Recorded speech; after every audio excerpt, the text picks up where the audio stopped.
تاجدار مدینہ سرور قلب و سینہ احمد مجتبیٰ حضور جناب محمد مصطفیٰ صلی اللہ علیہ وسلم علیہ تحیت و ثناء کی بارگاہ عالیہ میں درود و سلام کا نذرانہ عرض کرنے کے بعد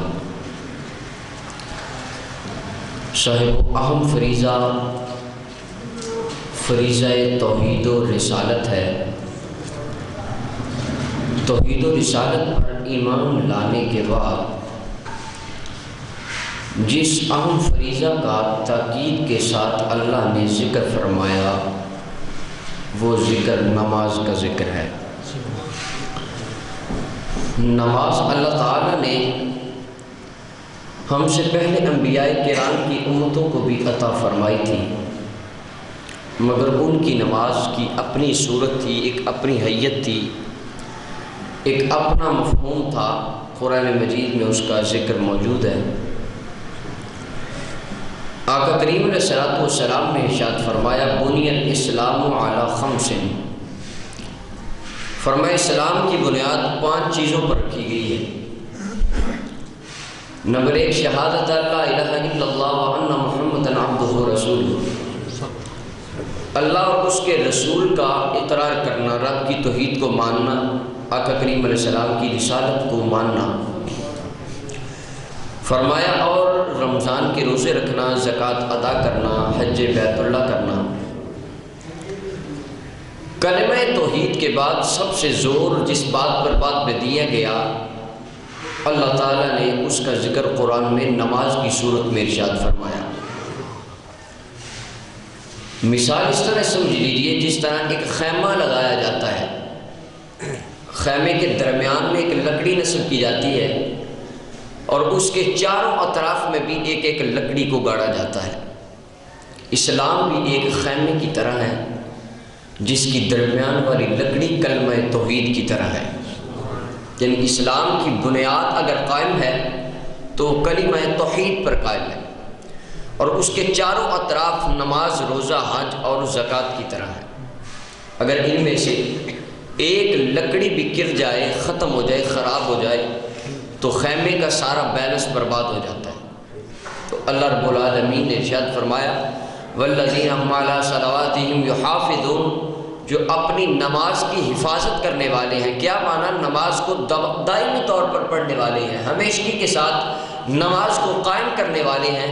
فرمایا اولئک هم الوارثون الذین یرثون الفردوس هم فیہا خالدون، میرا جو بندہ اپنی نماز کی حفاظت کرتا ہے میں اللہ اسے جنت فردوس کا وارث بنا دیتا ہوں۔ آقا کریم علیہ السلام نے ارشاد فرمایا لا ایمان لمن لا صلاۃ لہ، جس بندے کی نماز نہیں ہے فرمایا اس کا دین بھی نہیں ہے، ولا دین لمن لا صلاۃ لہ، اور جس بندے کی نماز نہیں ہے حضور فرماتے اس کا دین بھی نہیں ہے۔ یعنی کیا مطلب؟ جس بندے کا نماز کے ساتھ کوئی تعلق نہیں، وہ بندہ نماز ہی نہیں پڑھتا، حضور ارشاد فرماتے اس کا دین کامل نہیں ہے، اور جو بندہ نماز ہی نہیں پڑھتا حضور فرماتے اس کا ایمان بھی کامل نہیں ہے۔ ایمان اس کا کامل ہے جو روزانہ 5 وقت اپنے اللہ کی بارگاہ میں سجدہ کرنے والا ہوتا ہے۔ علامہ اسماعیل حقی رحمۃ اللہ علیہ روح البیان کے اندر ایک واقعہ بیان فرماتے ہیں۔ علامہ اسماعیل حقی علیہ رحمہ فرماتے ہیں روح البیان کے اندر کہ نوح علیہ السلام کی قوم کے اندر ایک بڑھیا تھی، وہ بڑھیا آپ کو ماننے والی تھی، آپ کے متبعین میں سے تھی۔ اللہ کے نبی کشتی بنا رہے تھے تو یہ بڑھیا جا رہی تھی، گزرتے گزرتے کہنے لگی حضور آپ کیا کر رہے ہیں؟ تو فرمایا اماں میں کشتی بنا رہا ہوں۔ حضور وہ کیوں؟ یہاں پر تو خشکی ہے۔ فرمایا اماں قریب ایک طوفان آنے والا ہے جس میں پوری کائنات کے تمام کافر غرق ہو جائیں گے، صرف مجھے ماننے والے جو کشتی میں سوار ہوں گے وہ بچ جائیں گے۔ اماں کہنے لگی حضور میں بھی آپ کو ماننے والی ہوں، جب طوفان آئے تو مجھے بھی بتا دیجئے گا، میں بھی آ کر آپ کی کشتی میں سوار ہو جاؤں۔ آپ نے فرمایا اماں ٹھیک ہے۔ تو کشتی تیار ہوئی، اللہ رب العالمین کے بتائے ہوئے وقت پر طوفان آ گیا۔ آپ نے اپنے متبعین میں اعلان کیا میرے ماننے والے کشتی میں سوار ہو جائیں۔ 70 یا 72 جتنے افراد تھے وہ آ کر کشتی میں سوار ہو گئے۔ آپ کے ماننے والے کشتی میں سوار ہوئے تو کشتی چل پڑی، تندوروں میں سے بھی پانی نکل آیا، آسمان سے بھی بارش برسنے لگی، زمین نے بھی اپنا پانی باہر نکال دیا، پہاڑ کے پہاڑ اس پانی میں ڈوب گئے، اتنا زیادہ پانی اس دنیا میں امڑ آیا، تمام کافر مر کے برباد ہو گئے، غرق ہو گئے۔ جب نوح علیہ السلام کی کشتی کنارے لگی، طوفان تھم گیا، آپ کے دل میں خیال آیا، آپ کو سوچ آئی یار ایک میرے ماننے والوں میں سے ایک اماں بڑھیا بھی تھی جس نے میرے ساتھ وعدہ کیا تھا کہ حضور میں بھی آپ کے ساتھ جاؤں گی، اور میں نے تو اس کو بلایا ہی نہیں، مجھے تو میرے دل میں سے اس کا خیال محو ہو گیا۔ صاحب ایک بات یاد رکھیے گا، اللہ کے نبی بھولتے نہیں ہیں، انہیں بلایا جاتا ہے، اور ان کے بھلائے جانے میں بھی اللہ کی حکمتیں پوشیدہ ہوتی ہیں۔ تو آپ کے دل میں خیال آیا کہ میرا تو اس اماں کے ساتھ وعدہ تھا، میں نے تو اسے بلایا ہی نہیں، مجھے بلا دیا، کہ میرے ذہن سے اس کا خیال محو ہو گیا۔ آپ فوراً اس اماں کے گھر کی طرف روانہ ہو گئے، جا کے دیکھا تو اماں کی جھونپڑی بھی سلامت ہے، اماں بھی جھونپڑی کے اندر سلامت ہے۔ آپ نے دروازہ کھٹکھٹایا، اندر داخل ہوئے تو دیکھا اماں سجدے میں رب سے باتیں کر رہی تھی، سجدے میں اپنے خدا سے باتیں کر رہی تھی۔ تو آپ نے جب نوح علیہ السلام کو، اس اماں نے حضرت نوح علیہ السلام کو جب دیکھا تو کہنے لگی حضور طوفان آ گیا، چلیں کشتی میں سوار ہونے۔ آپ نے فرمایا میں کیسی باتیں کرتی ہے، طوفان تو آگے چلا بھی گیا، اللہ نے اپنے ذکر کی برکت سے تجھے بغیر کشتی کے نجات عطا فرما دی۔ تو جو اس کو یاد کرتا ہے، میرے مالک کا وعدہ ہے فَاذْكُرُونِي أَذْكُرْكُمْ، میرے بندے تم مجھے یاد کر، میں تجھے یاد کیا کروں گا۔ حضرت بابا فرید الدین گنج شکل علیہ رحمہ آپ بیٹھے تھے، ایک بندہ آیا کہنے لگا حضور یہ بتائیں اس وقت اللہ کیا کر رہا ہے؟ آپ نے فرمایا اللہ کر رہا ہے یا فرید یا فرید یا فرید۔ وہ کہنے لگا جناب آپ اتنا بڑا دعویٰ کس طرح کر رہے ہیں؟ آپ نے فرمایا میں خود سے نہیں کہتا، اللہ کا قرآن پڑھ، اللہ کہتا ہے فَاذْكُرُونِي أَذْكُرْكُمْ، تو مجھے یاد کر میں عرش مولا پہ تیرے تذکر کروں گا۔ تو آپ نے فرمایا میں یہاں پر بیٹھ کر اللہ کو یاد کر رہا ہوں، اللہ عرش پر بیٹھ کر میرا ذکر فرما رہا ہوں۔ آقا کریم علیہ السلام نے اس کے علاوہ بے شمار فضائل و خصائص بیان فرمائے۔ خلاق کائنات نے قرآن کریم میں اعلان فرمایا یا ایھا الذین آمنوا اذا قمتم الی الصلاۃ فاغسلوا وجوہکم وایدیکم الی المرافق وامسحوا برؤوسکم وارجلکم الی الکعبین۔ فرمایا ایمان والو جب تم نماز کا ارادہ کرو، نماز پڑھنے کے لیے نماز کا ارادہ کرو تو فرمایا اس سے پہلے وضو کر لو۔ وضو کے اندر اللہ نے 4 اعضاء کو دھونے کا حکم ارشاد فرمایا۔ بخاری شریف کے اندر حدیث موجود ہے، میرے آقا کریم علیہ السلام فرماتے ہیں، فرمایا ان امتی یدعون الی یوم القیامت غرا محجلین۔ فرمایا میری امت جب قیامت کے دن آئے گی نا، ان کے وضو کے آثار چمکتے ہوں گے۔ 1,24,000 نبیوں کی امتیں بھی وہاں پر ہوں گی، موسیٰ علیہ السلام کو ماننے والے بھی موجود ہوں گے، ابراہیم علیہ السلام کے صحابی بھی ہوں گے، عیسیٰ علیہ السلام کے حواری بھی ہوں گے، مگر فرمایا جب میری امت آئے گی ان کے چہرے 14ویں رات کی طرح چمکتے ہوں گے، ان کی بازوؤں میں سے نور نکلتا ہوگا، ان کے پاؤں میں سے نور کی شعائیں نکلیں گی۔ فرمایا غلاموں جو تم وضو کرتے ہو نا، اللہ اس وضو کی برکت سے تمہارے اعضاء کو روشن فرما دے گا۔ فرمایا جس کا دل چاہتا ہے کہ اس کا نور زیادہ ہو، فرمایا اس کو چاہیے وہ زیادہ وضو کیا کرے۔ اب جو بندہ نماز پڑھتا ہے دن میں 5 مرتبہ وہ وضو کرتا ہے، یا دیگر احباب جو دائمی طور پر باوضو رہتے ہیں ان کی بھی الگ فضیلت ہے۔ حضرت عبداللہ دابحی رضی اللہ تعالیٰ عنہ آپ سے یہ روایت موجود ہے سنن النسائی کے اندر، میرے آقا کریم علیہ السلام ارشاد فرماتے ہیں، فرمایا غلاموں جب میرا بندہ وضو کرتا ہے نا، میرا بندہ اپنے ہاتھ دھوتا ہے تو ہاتھ دھوتا ہے اللہ ہاتھ کے گناہوں کو معاف فرما دیتا ہے۔ فرمایا جب اس کا پانی چہرے پر جاتا ہے تو اللہ چہرے کا گناہ معاف فرما دیتا ہے۔ وضو کا پانی میرے امتی کے جس عضو پہ گزرتا ہے اللہ میرے امتی کے تمام اعضاء کو گناہوں سے پاک فرما دیتا ہے۔ جب نماز کے لیے بندہ آتا ہے تو گناہوں سے پاک ہو جاتا ہے۔ حضرت عثمان غنی رضی اللہ تعالیٰ عنہ مسند بزار کے اندر یہ حدیث موجود ہے، حدیث نمبر 422۔ حضرت سیدنا عثمان غنی رضی اللہ تعالیٰ عنہ نے سردیوں کی راتیں تھی، اپنے غلام حمران کو فرمایا وضو کے لیے پانی لے کر آؤ۔ وہ وضو کے لیے پانی لے کر آیا تو سخت سردی کا موسم تھا، آپ نے جب ہاتھ اور منہ دھو لیا تو کہنے لگا حضور سردی بڑی سخت ہے، رات کا وقت ہے، آپ باہر تشریف لے کر جا رہے ہیں، وضو کر رہے ہیں۔ آپ نے فرمایا صاحب میں نے رسول اللہ سے سنا تھا جو بندہ وضو کامل کرتا ہے میرا اللہ اس کے اگلے پچھلے گناہوں کو معاف فرما دیتا۔ وضو کرنے سے فرمایا اللہ اگلے پچھلے گناہ معاف کر دیتا۔ اور طبرانی شریف معجم الاوسط کے اندر حدیث نمبر 5366 حضرت امیر المومنین مولا علی کرم اللہ وجہہ الکریم آپ روایت فرماتے ہیں حضور علیہ السلام نے فرمایا جو سردی میں وضو کرتا ہے اللہ اس کو وضو کا ڈبل ثواب عطا فرماتا ہے۔ سردی کے اندر وضو کرنا اس کے لیے دگنا ثواب ہے۔ اور جناب عقبہ بن عامر رضی اللہ تعالیٰ فرماتے ہیں آقا کریم علیہ السلام نے فرمایا جو میرا غلام وضو کرے اچھا وضو کامل وضو احسن الوضو کرے، فرمایا اور پھر ظاہر و باطن کے ساتھ رب کی طرف متوجہ ہو کر 2 رکعت نفل نماز پڑھے، یعنی تحیت الوضو کی نیت سے 2 رکعت نفل نماز پڑھے میرا اللہ اس پر جنت کو لازم فرما دیتا ہے، فرمایا اس پر جنت واجب ہو جاتی ہے۔ یہ پرانے ہمارے علماء کرام پرانے بزرگ یہ احباب آتے تو 2 رکعت تحیت المسجد کے پڑھتے اور 2 رکعت تحیت الوضو کے پڑھتے، کیونکہ حضور نے فرمایا جو وضو کی نیت سے 2 وضو کے نفل پڑھے اللہ اس پر جنت کو واجب فرما دیتا ہے۔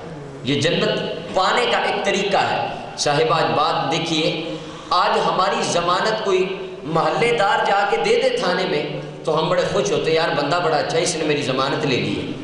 اگر کوئی MLA یا MPA کسی عدالت میں یا کوئی وزیر یا جج آپ کی ضمانت دے تو ہمارے پاؤں زمین پر نہیں لگتے، یار ہماری ضمانت اس نے دی ہے، تو صاحب جس کی جنت کی ضمانت آمینہ کے لال نے عطا فرمائی ہے، ان کا کیا مقام ہوگا؟ آقا کریم علیہ السلام نے فرمایا وضو کی نیت سے 2 رکعت نفل پڑھنے والا میرا اللہ اس پر جنت کو واجب فرما دیتا ہے۔ حضرت جناب سیدنا عمر فاروق رضی اللہ تعالیٰ عنہ، صحیح مسلم کتاب الطہارت کے اندر حدیث نمبر 234 ہے، جناب فاروق اعظم رضی اللہ تعالیٰ عنہ آپ فرمانے لگے، لوگوں میں نے اپنے آقا کریم علیہ السلام سے سنا، جو بندہ وضو کرے اور وضو کرنے کے بعد اشہد ان لا الہ الا اللہ وحدہ لا شریک لہ واشہد ان محمدا عبدہ ورسولہ، جو بندہ یہ کلمات وضو کرنے کے بعد پڑھے، فرمایا اللہ اس کے لیے جنت کے 8 دروازوں کو کھول دیتا ہے، میرا غلام جس دروازے سے چاہے جنت میں داخل ہو جائے۔ اور حضرت جناب سیدنا جابر رضی اللہ تعالیٰ عنہ ترغیب و ترہیب امام منذری کی، اس کے اندر یہ حدیث صحیح موجود ہے۔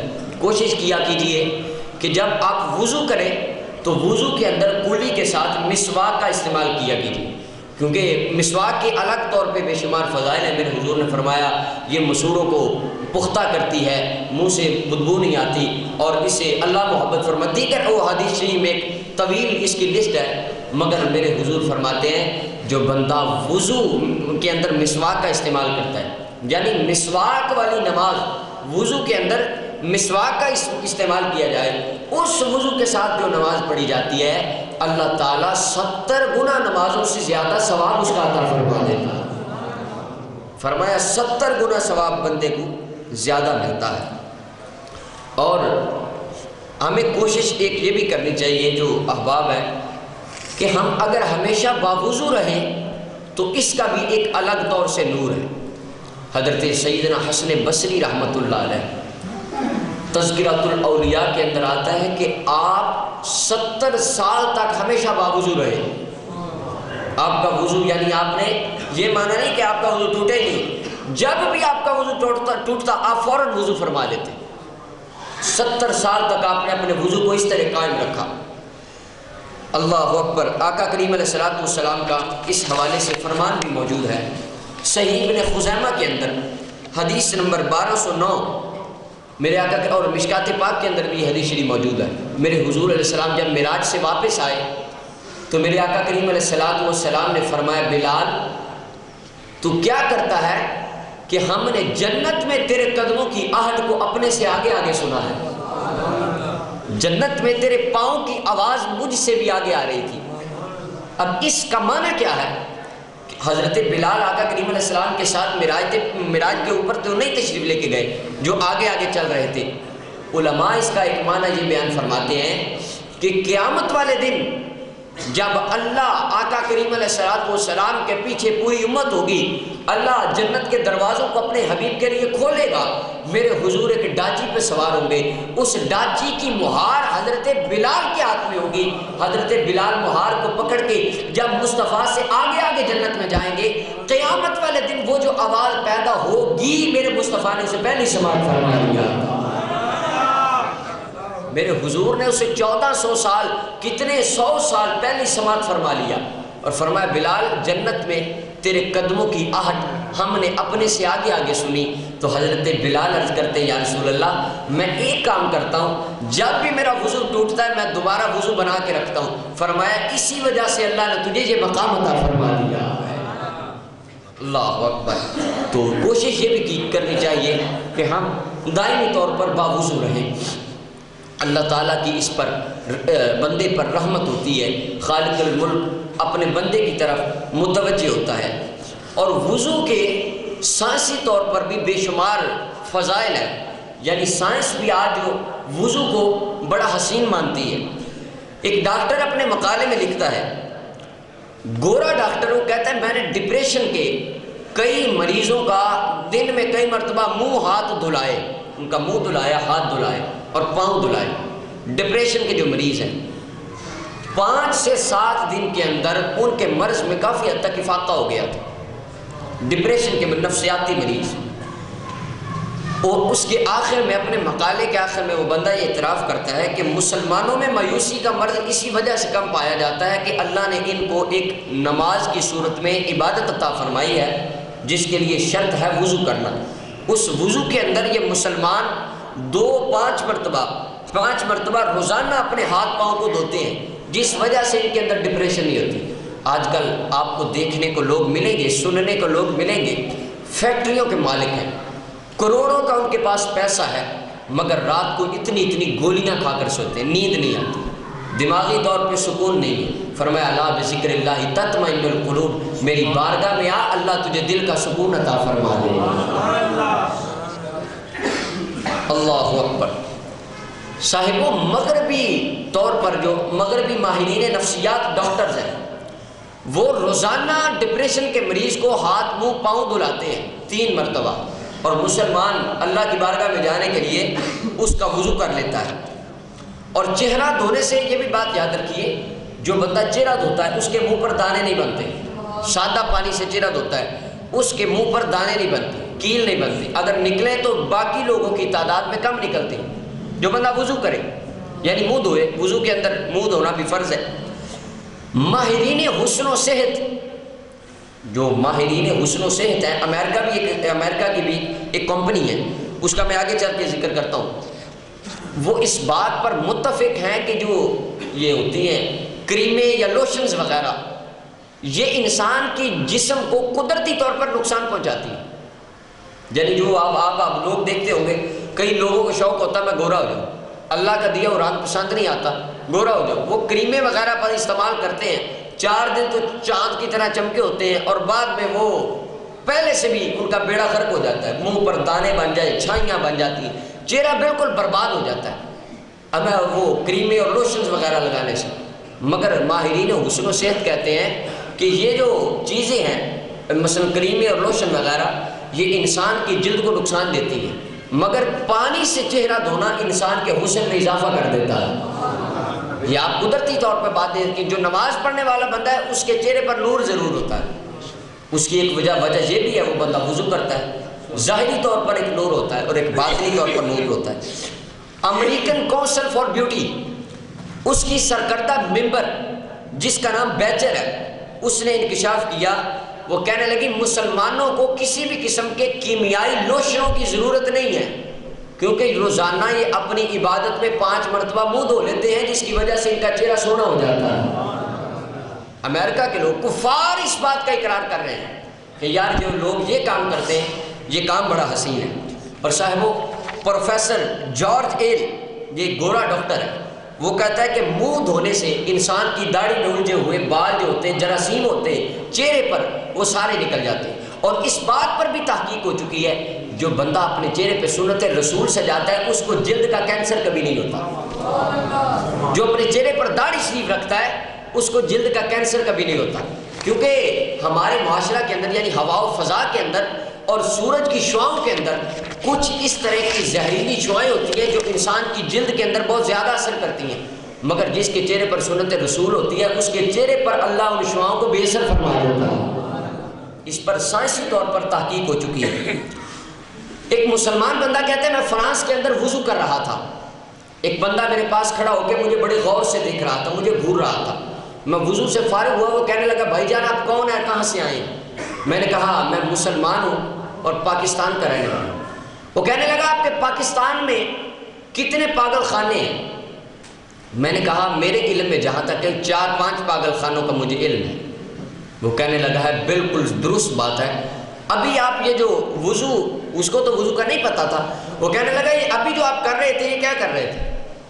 کہنے لگا ہمارے اللہ نے ہم پر 5 وقت کی نماز فرض فرمائی ہے، جس کے اندر وضو کو اللہ نے شرط قرار دیا ہے، میں اپنی نماز کو درست کرنے کے لیے وضو کر رہا تھا، یہ ہماری عبادت کا حصہ ہے۔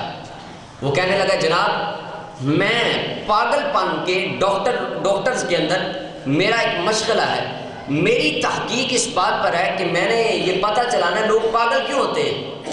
وہ کہنے لگا فرانس کے اندر جو میری تحقیق ہے وہ یہ ہے کہ انسان کا دماغ انسان کے سارے جسم کے اندر، پورے جسم کو ہینڈل انسان کا دماغ کرتا ہے، اور دماغ کی پچھلی سائڈ سے جس کو ہم حرام مغز کہتے ہیں، اس جگہ سے گردن کے راستہ سے جسم کے اندر کچھ بریک بریک وینز جاتی ہیں، اناڑے جاتی ہیں۔ جو لوگ لمبے بال رکھتے ہیں اور نہاتے نہیں، ان لوگوں کی وہ جو وینز ہوتی ہیں ناڑیں سنگڑ جاتی ہیں، جس کی وجہ سے دماغ ان کے جسم کو پاور سپلائی کرنا بند کر جاتا ہے، لوگ پاگل ہو جاتے ہیں۔ اور میں نے اس بات کا نتیجہ یہ نکالا، جو بندہ 3 مرتبہ اپنی گردن کو گیلا کرے وہ بندہ پاگل نہیں ہو سکتا۔ یار آپ کے نبی نے تو آپ کو 5 مرتبہ وضو عطا فرما دیا، کہنے لگا مسلمان پاگل نہیں ہو سکتے۔ اور صاحبو، جو بندہ کولی کرتا ہے، غرارے کرتا ہے، اس بندے کو جو گلے کا کینسر نہیں ہوتا، اللہ اسے محفوظ فرما لیتا ہے۔ جو بندہ پاؤنڈ ہوتا ہے، دیکھیے ہم مثلا بائک پہ جاتے ہیں، موٹر سائیکل پہ جاتے ہیں، سائیکل پہ یا پیدل جاتے ہیں، ہاتھ اور چہرہ ہمارا زیادہ تر اوپر ہوتا ہے، پاؤں زمین کے ساتھ گھسٹتے ہیں، پاؤں کے اندر سب سے زیادہ جراثیم لگتے ہیں۔ مگر جب بندہ پاؤنڈ ہوتا ہے اور پاؤں کا خلال کرتا ہے، اللہ پاؤں کو گناہوں سے بھی پاک فرما دیتا ہے، جراثیموں سے بھی پاک فرما دیتا ہے۔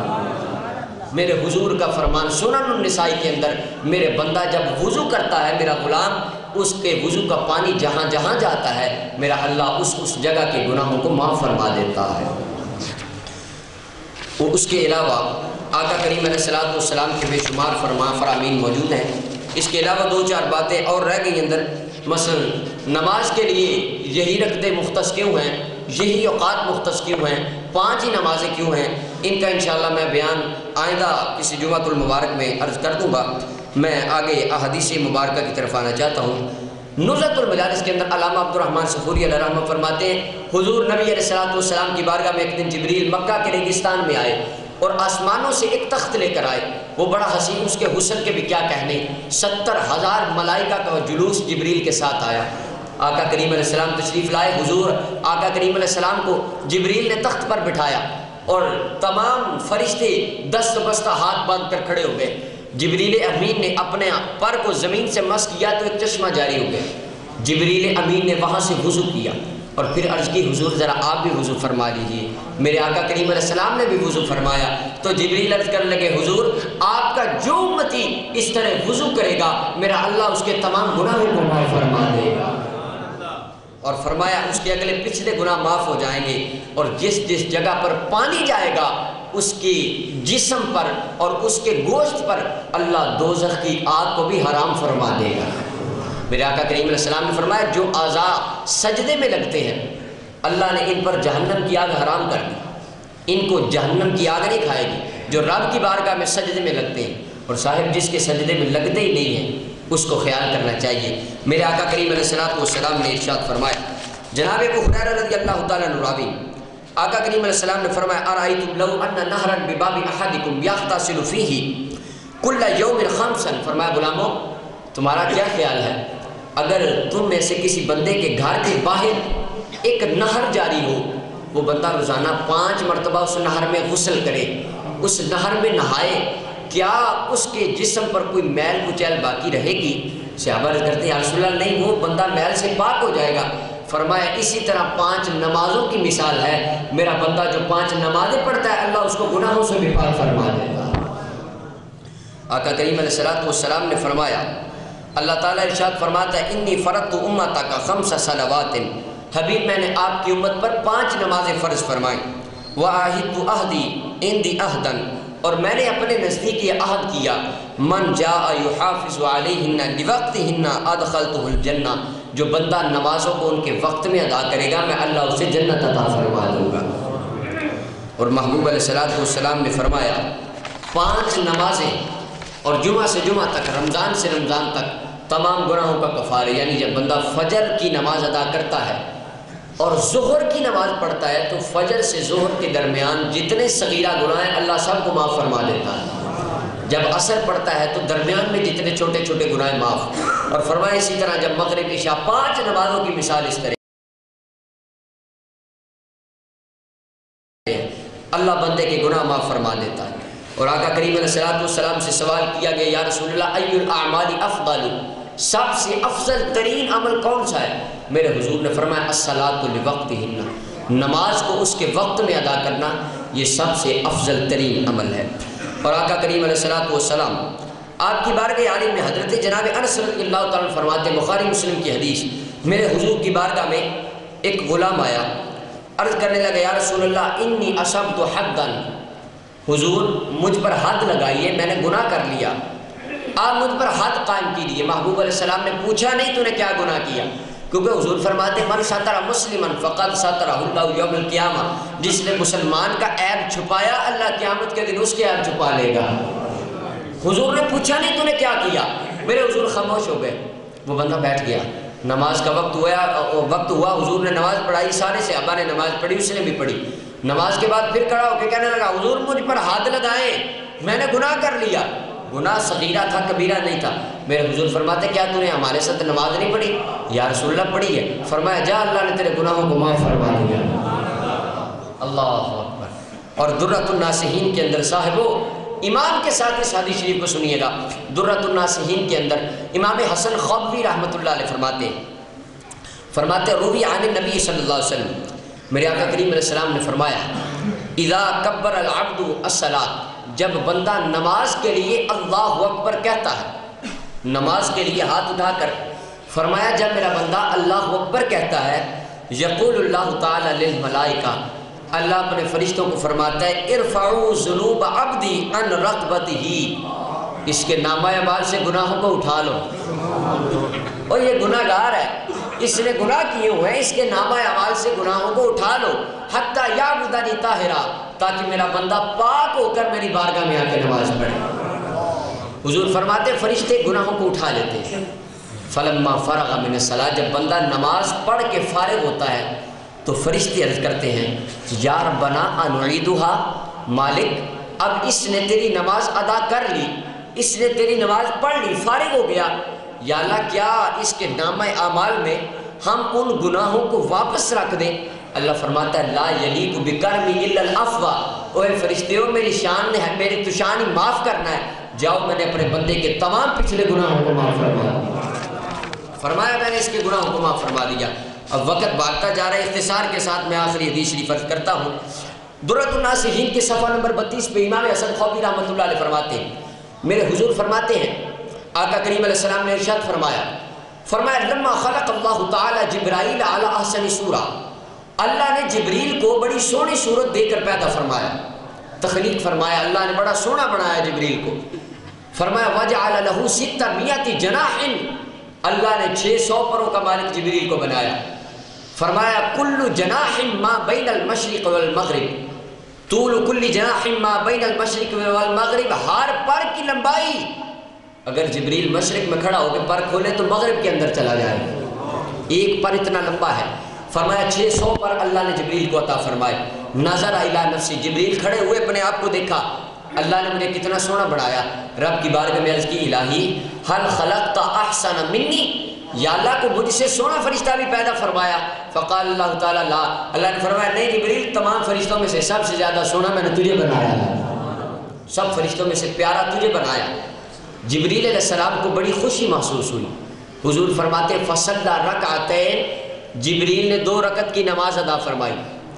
فقام فی کل رکعت 20,000 سنہ، جبریل نے اس نماز کی 2 رکعتی نماز کی 1 رکعت میں 20,000 سال قیام کیا۔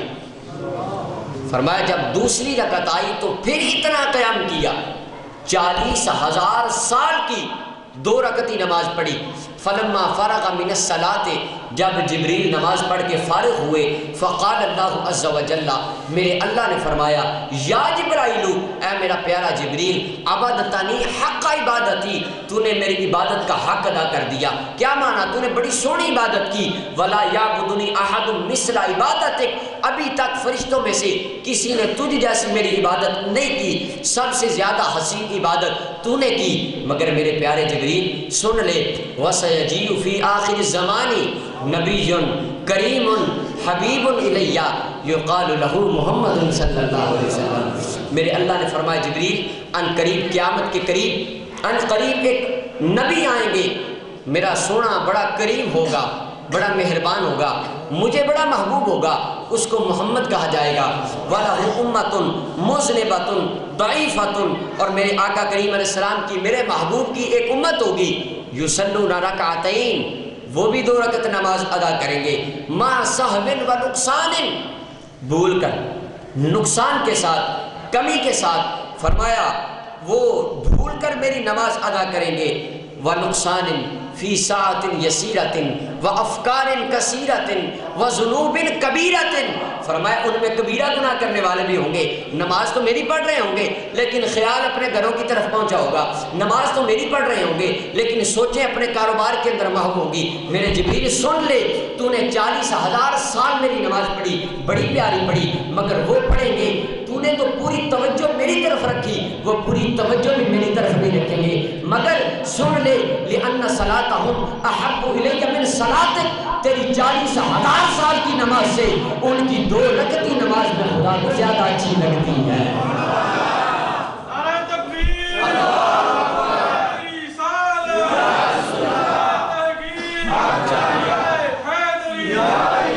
فرمایا جبریل نماز تو نے بھی پڑھی مگر تو نے 40,000 سال لگا کے پڑھی، میرا وہ بندہ 2 منٹ میں پڑھے گا۔ فرمایا وہ افکارن کثیرتن، نماز تو میری پڑھ رہا ہوگا لیکن دل میں خیال ہوگا ابھی میں نے بچوں کا دودھ لینے جانا ہے، ابھی تو میں نے سبزی لینے جانا ہے، نماز سجدہ میرا کر رہا ہوگا اور دل میں خیال اپنے گھر والوں کے، خاندان کے، کاروبار کے لیت کے پھرتا ہوگا۔ وہ جبریل تیری نماز بڑی سونی ہے، شک نہیں، مگر میرے حبیب کے غلام کی 2 رکعتی نماز مجھے تیری نماز سے بھی زیادہ اچھی لگتی ہے۔ فرمایا لِأَنَّ صَلَاتَهُمْ بِأَمْرِي، کیوں؟ وہ میرے حکم کے ساتھ نماز پڑھیں گے، وَأَنْتَ صَلَّيْتَ بِغَيْرِ أَمْرِي، اور تو نے نماز پڑھی ہے شکر کرنے کے لیے، میرے امر کے ساتھ نماز نہیں پڑھی۔ جب حضرت جبریل امین نے 40,000 سال کی نماز کے بارے میں 2 رکعتی نماز کا مقابلہ سنا، حیران ہو گئے۔ صاحبو ایمان والو، بڑی محبت کے ساتھ میرے مصطفیٰ کا فرمان سننا۔ جبریل عرض کرتے ہیں یا رب ما آتیتہم فی مقابلات صلاتہم، یا اللہ ان کی نماز کے مقابلے میں ان کو عطا کیا فرمائے گا؟ میں نے تو 40,000 سال پڑھی، وہ 2 پڑھیں گے، یا اللہ تو عطا کیا فرمائے گا؟ اللہ فرماتا ہے آتیتہم جنت الماوا، میں انہیں جنت الماوا عطا فرما دوں گا۔ جبریل عرض کرتے ہیں یا الہی مجھے حکم ارشاد فرما، مجھے اجازت دے، میں اس جنت الماوا کو دیکھنا چاہتا ہوں، اس جنت الماوا کی سیر کرنا چاہتا ہوں۔ اللہ اکبر، رب ذوالجلال نے فاذن اللہ نے اجازت عطا فرمائی۔ احباب بڑی توجہ چاہتا ہوں، بڑی توجہ کے ساتھ میری بات کو سنیے گا۔